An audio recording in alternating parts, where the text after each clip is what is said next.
ഞങ്ങൾ ഉച്ചയാകുമ്പോൾ മൈസൂർ പാലസെത്തി. പാലസിലെത്തി അവിടെ നിന്നാൽ പിന്നെ ഭക്ഷണം കഴിക്കാൻ അയച്ചു.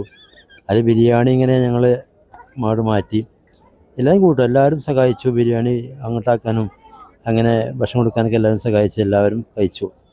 എല്ലാവരും അടിപൊളിയായിട്ട് ഉച്ച സമയത്ത് നല്ല വിശപ്പായിരുന്നു എല്ലാവർക്കും. എല്ലാവരും നല്ല ഭക്ഷണം കഴിച്ചു. കാരണം ഇരിക്കാനൊക്കെ പല ഭാഗത്താണ് ഇരിക്കുന്നത്, ഒരു ഭാഗത്തല്ലല്ലോ. നമ്മൾ യാത്ര ചെയ്യുമ്പോൾ അങ്ങനെയാണല്ലോ, പല ഭാഗത്തുനിന്ന് ഭക്ഷണം കഴിക്കുക. അങ്ങനെ അടിപൊളിയായി എല്ലാവരും ഭക്ഷണം കഴിച്ചില്ല. ഞാൻ അകത്തേക്ക് പറഞ്ഞയച്ചു. അപ്പോൾ പിന്നെ ഞാൻ പോയി അവിടെ നല്ലൊരു ഫോട്ടോസൊക്കെ എടുക്കാൻ നോക്കി. എൻ്റെ ചെറിയ മൊബൈലിൽ പെട്ടെന്ന് ഫോട്ടോസൊക്കെ നമ്മൾ എടുത്തിട്ടുണ്ട് കേട്ടോ.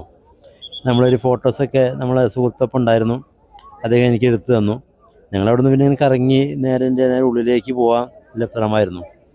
ഉള്ളിൽ പോയി ചെരുപ്പ് പുറത്ത് വെക്കണമെന്ന് പറഞ്ഞു. അതിൽ പിന്നെ ചെരുപ്പ് അവിടെ പുറത്ത് നമ്മൾ ഫ്രീ ആണല്ലോ, ആ ഫ്രീ ഇല്ലാതെ കൊടുത്തു. അകത്ത് കയറി. അപ്പോൾ അവിടെ ചെന്ന് നോക്കുമ്പോൾ രാജാവിൻ്റെ ഇരിപ്പിടമൊക്കെ ഉണ്ടായിരുന്നു അവിടെ. അതൊക്കെ ഫോട്ടോ എടുത്തു, മറ്റു പല ഫോട്ടോ എടുത്തു. നല്ല ഉള്ളൊക്കെ എന്താ അടിപൊളി ആണ്.